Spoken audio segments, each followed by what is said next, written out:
I often don't like to share what folks will experience in the fellowship because the fellowship is really created by the individuals in that cohort. I just call myself as I'm the guy on the side. They're the sage on the stage. And so it is about that group of individuals, their power, their collective genius that really makes the experience.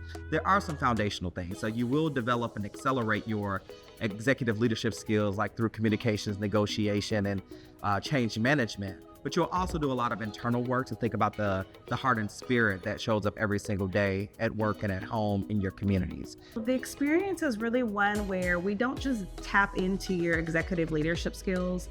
We are a community of people who believe that you already come to us with a toolkit. What we love to do is to pour into your toolkit. One of our first speakers spoke to us about our strengths and kind of honing in and fine-tuning those strengths.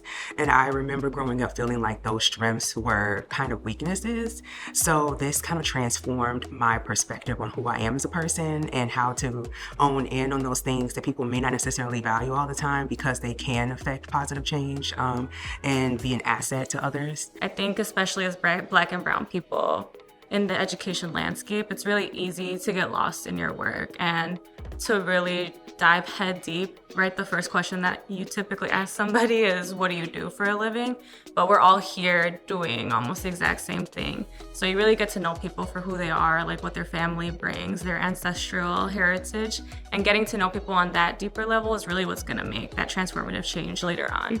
I've done a lot of fellowships and grad programs and just these kinds of professional development opportunities, and every single one that I've ever done, I've always had to seek out and search for the people of color, and like this being intentionally for people of color has just been so affirming and fulfilling in a way that I just could never have imagined. The city and our kids and our respective organizations like deserve us to be better, right? Like we need to be better.